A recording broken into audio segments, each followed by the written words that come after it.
വേദഭാഗം ലൂക്കോസ് എഴുതിയ സുവിശേഷം 15-ാം അധ്യായം 8 മുതൽ 10 വരെയുള്ള വാക്യങ്ങൾ. ലൂക്കോസ് എഴുതിയ സുവിശേഷം 15-ാം അധ്യായം 8 മുതൽ 10 വരെയുള്ള വാക്യങ്ങൾ. അല്ല, ഒരു സ്ത്രീക്ക് 10 ദ്രവ്യമ ഉണ്ട് എന്നിരിക്കട്ടെ, ഒരു ദ്രവ്യമ കാണാതെ പോയാൽ അവൾ വിളക്ക് കത്തിച്ച് വീട് അടിച്ചുവാരി അത് കണ്ടുകിട്ടും വരെ സൂക്ഷ്മത്തോടെ അന്വേഷിക്കാതിരിക്കുമോ? കണ്ടുകിട്ടിയാൽ സ്നേഹിതന്മാരെയും അയൽക്കാരത്തികളെയും വിളിച്ചുകൂട്ടി കാണാതെ പോയ ദ്രവ്യമ കണ്ടുകിട്ടിയതുകൊണ്ട് എന്നോടുകൂടെ സന്തോഷിപ്പിൻ എന്ന് പറയും. അങ്ങനെ തന്നെ മാനസാന്തരപ്പെടുന്ന ഒരു പാപിയെ കുറിച്ച് ദൈവദൂതന്മാരുടെ മധ്യേ സന്തോഷം ഉണ്ടാകും എന്ന് ഞാൻ നിങ്ങളോട് പറയുന്നു. നമുക്ക് കണ്ണുകളെ അടയ്ക്കാൻ ഒരു നിമിഷം പ്രാർത്ഥിക്കാം. സർവ്വദാനങ്ങളുടെ ഉറവിടമായ സ്വർഗീയ പരമപിതാവേ, ഈ അനുഗ്രഹമേറിയ നല്ല സന്ധ്യാസമയത്തിനായി നന്ദിയോട് സ്തുതിക്കുന്നു, സ്തോത്രം ചെയ്യുന്നു. അടിയനിതാ നിന്റെ വചനവുമായി നിൽക്കുകയാണ് കർത്താവേ. അടിയന്റെ വായിലെ വാക്കുകളും ഞങ്ങളുടെ ഹൃദയത്തിലെ ചിന്തയും അങ്ങേക്ക് പ്രസാദകരമായി തീരണമേ. ആമേൻ.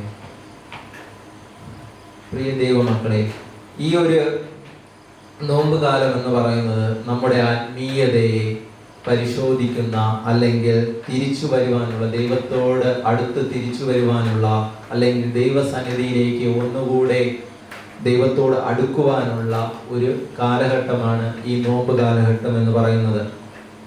ഈ കാലഘട്ടത്തിൽ നമ്മെ സ്പർശിക്കുന്ന ഒരു ഉപമ കൂടിയാണ് ഈ നഷ്ടപ്പെട്ടു പോയ നാണയത്തിൻ്റെ ഒരു ഉപമ. ഒരു സ്ത്രീക്ക് 10 വെള്ളി നാണയം ഉണ്ടായിരുന്നു. അതിൽ 1 നഷ്ടപ്പെടുന്നു. അത് കണ്ടുപിടിക്കുവാൻ വേണ്ടി, അന്വേഷിക്കുവാൻ വേണ്ടി അവൾ ഒരു വിളക്ക് കത്തിക്കുന്നു. അവിടെ മൊത്തം സൂക്ഷ്മമായി പരിശോധിക്കുന്നു. അത് ലഭിക്കുന്നു. അത് ലഭിക്കുമ്പോൾ അവളുടെ സുഹൃത്തുക്കളെയും അവരുടെ അയൽക്കാരത്തികളെയും വിളിച്ചുകൂട്ടി അത് സന്തോഷിക്കുന്നു. ആ നാണയം തിരിച്ചു ലഭിച്ചു എന്ന് അറിഞ്ഞതുകൊണ്ട്, അല്ലെങ്കിൽ അത് കിട്ടിയത് കൊണ്ട് അവൾ എല്ലാവരോടും കൂടെ സന്തോഷിക്കുന്നത് നമുക്ക് കാണുവാൻ സാധിക്കും. ആ ഒരു ഉപമയാണ് ഇവിടെ പറഞ്ഞിരിക്കുന്നത്. ഈ ഒരു ചെറിയ ഉപമയിൽ വലിയൊരു സത്യത്തെ മറഞ്ഞിരിക്കുന്നതായിട്ട് നമുക്ക് കാണുവാൻ സാധിക്കും. നഷ്ടപ്പെട്ട ആത്മാവിനെ തിരയുന്ന ദൈവത്തിൻ്റെ അതിരില്ലാത്ത സ്നേഹത്തെ നമുക്ക് കാണുവാൻ സാധിക്കും. അതായത് നഷ്ടപ്പെട്ടു പോയ ആത്മാവിനെ തിരികെ ദൈവത്തിൻ്റെ അതിരില്ലാത്ത സ്നേഹത്തെ നമുക്കിവിടെ കാണുവാൻ സാധിക്കും. ഒന്നാമതായി ഞാൻ പറയുവാൻ പോകുന്നത് നഷ്ടപ്പെടുന്ന ആത്മാവിൻ്റെ യാഥാർത്ഥ്യത്തെ കുറിച്ചാണ്. നഷ്ടപ്പെട്ടു പോയ ആത്മാവിൻ്റെ യാഥാർത്ഥ്യത്തെ കുറിച്ചാണ്. ഈ ഉപമയിൽ നഷ്ടപ്പെട്ടു പോയത് നാണയത്തെ എന്തുമായിട്ടായിരിക്കും സൂചിപ്പിച്ചിരിക്കുന്നത്? അത് നമ്മെയാണ്. നമ്മെ ഓരോരുത്തരെയാണ് ഈ നഷ്ടപ്പെട്ടു പോയ നാണയവുമായി സൂചിപ്പിച്ചിരിക്കുന്നത്. ഈ നാണയം എവിടെയാണ് നഷ്ടപ്പെട്ടു പോയത്? വീട്ടിനകത്താണ് നഷ്ടപ്പെട്ടു പോയത്.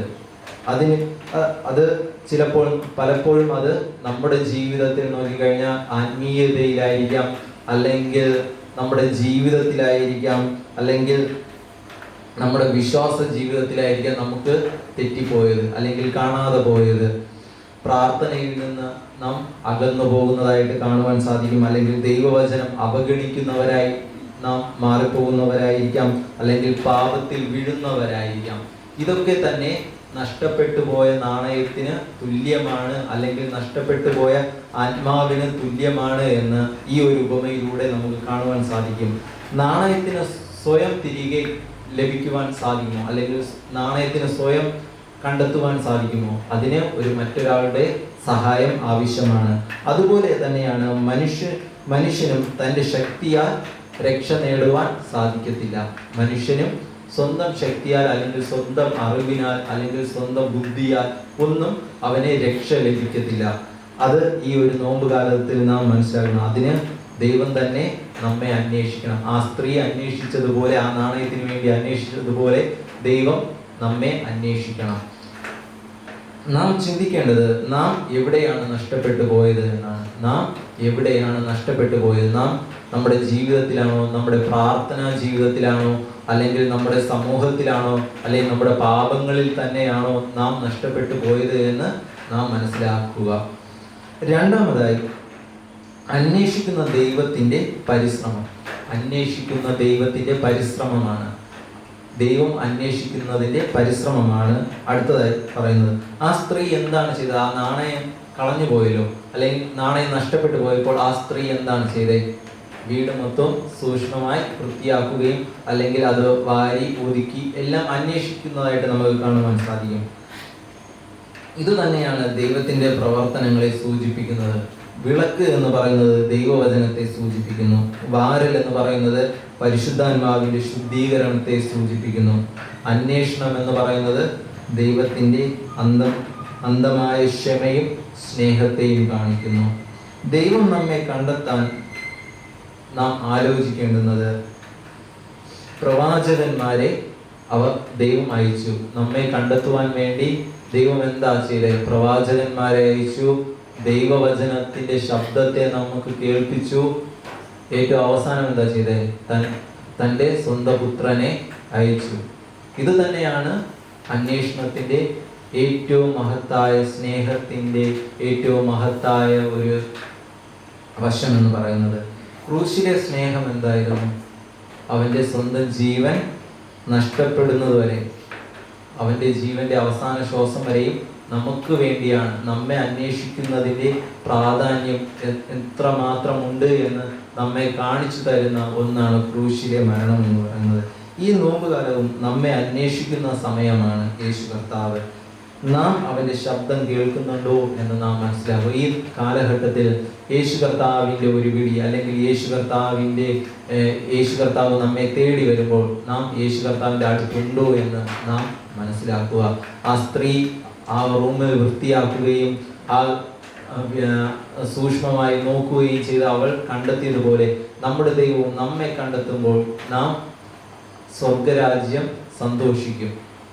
ഒരു പാപിയായ അല്ലെങ്കിൽ പാപിയെ നേടുമ്പോഴാണ് സ്വർഗരാജ്യം സന്തോഷിക്കുന്നത്. അതുപോലെയാണ് നമ്മുടെ ജീവിതത്തിലും. മൂന്നാമതായി നാം മനസ്സിലാക്കേണ്ടുന്നത് കണ്ടെത്തലിന്റെ സന്തോഷം. കണ്ടെത്തലിന്റെ സന്തോഷം. നാണയം കിട്ടിയപ്പോൾ സ്ത്രീ എന്താണ് ചെയ്തത്?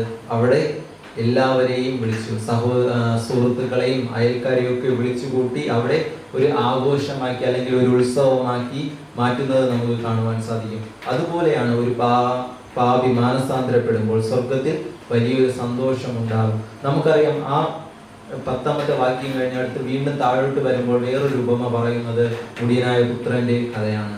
അല്ലെങ്കിൽ നഷ്ടപ്പെട്ടു പോയ പുത്രൻ തിരിച്ചു വരുന്നതിന്റെ സന്തോഷത്തെയാണ് വീണ്ടും പറയുന്നത്. യേശു കർത്താവ് വീണ്ടും നമ്മോട് പറയുന്നത്, പാപിയായ ഒരു വ്യക്തി അല്ലെങ്കിൽ മാനസാന്തരപ്പെടുമ്പോഴാണ് പിതാവ് സന്തോഷിക്കുന്നത്. നമ്മുടെ ജീവിതത്തിലും നമ്മുടെ കഷ്ടതകൾ, നമ്മുടെ പ്രയാസങ്ങൾ, നമ്മുടെ പാപങ്ങളെ മാറ്റി ദൈവത്തെ കാണുവാൻ അല്ലെങ്കിൽ ദൈവത്തെ ഒന്ന് നോക്കുവാൻ നമുക്ക് ഈ നോമ്പുകാലത്ത് നമുക്ക് സാധിക്കണം. ദൈവത്തിന് നമ്മൾ വളരെ വിലപ്പെട്ടതാണ് എന്ന് നാം മനസ്സിലാക്കും. ഒരു നാണയം പോലും കളയുവാൻ ദൈവത്തിന് താല്പര്യമില്ല. അത് തന്നെയാണ് ഈ ഒരു അധ്യായത്തിൽ നമുക്ക് കാണാൻ സാധിക്കുന്നത്. 2 ഉപമയിൽ നിന്നും. ആദ്യത്തെ ഉപമ എന്തുവാ പറയുന്നത്? ഒരു സ്ത്രീ 10 നാണയം ഉണ്ടായിരുന്നു, അതിൽ നിന്ന് 1 നാണയം നഷ്ടപ്പെട്ടു പോയി. എന്നാൽ അത് കണ്ടെത്തുന്നത്. തൊട്ടടുത്ത ഉപമ നഷ്ടപ്പെട്ടു പോയ പുത്രൻ, അവൻ തിരിച്ചു വരുന്നു. ഒരാളെ പോലും നഷ്ടപ്പെടുന്നത് ദൈവത്തിന് സഹിക്കുവാൻ സാധിക്കില്ല. എല്ലാവരെയും ദൈവത്തിന് വേണം. അത് തന്നെയാണ് ഈ നോമ്പുകാലം നാം മനസ്സിലാക്കേണ്ടത്. ദൈവം നമ്മെ വിളിക്കുകയാണ്, ദൈവം നമ്മെ അന്വേഷിക്കുകയാണ്. ദൈവത്തിന്റെ ഒരു വിളിപ്പുറത്ത് നാം ഉണ്ടോ എന്ന് നാം മനസ്സിലാക്കുക. നമ്മുടെ മാനസാന്തരം ദൈവത്തിന്റെ ഹൃദയത്തെ സന്തോഷിപ്പിക്കുന്ന ഒന്നാണ്. നമ്മുടെ ഈ മാനസാന്തരം എന്ന് പറയുന്നത് ദൈവത്തിന്റെ ഹൃദയത്തെ സന്തോഷിപ്പിക്കുന്ന, സ്വർഗം സന്തോഷിക്കുന്ന ഒരു ദിവസങ്ങളാണ് നാം മാനസാന്തരപ്പെടുമ്പോൾ ഉണ്ടാകുന്നത്. നമ്മുടെ ജീവിതത്തിൽ നിന്ന് ക്രിസ്തുവിലേക്ക് അടുക്കുവാൻ അല്ലെങ്കിൽ ദൈവത്തിലേക്ക് കൂടുതൽ അടുക്കുവാൻ നമുക്ക് സാധിക്കണം. നമുക്കറിയാം, നമ്മൾ ഉണ്ടാക്കിയ ഒരു സ്വർണം അല്ലെങ്കിൽ നമ്മൾ കഷ്ടപ്പെട്ട് നേടിയെടുത്ത ഒരു സ്വർണം നഷ്ടപ്പെടുമ്പോൾ നാം എന്തുമാത്രം വിഷമിക്കും, അല്ലെങ്കിൽ നാം എന്തുമാത്രം തിരഞ്ഞു നടക്കും. അതിനെ കിട്ടുമ്പോൾ നമ്മുടെ ജീവിതത്തിൽ എത്രമാത്രം സന്തോഷമുണ്ടായിരിക്കും. അതുപോലെയാണ് ക്രിസ്തുവും നമ്മെ തേടി എടുക്കുമ്പോൾ, അല്ലെങ്കിൽ ക്രൂശിലെ അവസാനത്തോളം രക്തം നമുക്ക് വേണ്ടി നൽകിയിട്ടും നമ്മെ കിട്ടിയില്ല എങ്കിൽ, അല്ലെങ്കിൽ അവന് സങ്കടമുണ്ടാകും. അതുകൊണ്ട് നമ്മൾ ഒറ്റ വിളിപ്പുറത്ത് നമ്മൾ ദൈവത്തോട് കൂടുതലായി അടുത്തിരിക്കുവാൻ നമുക്ക് സാധിക്കണം.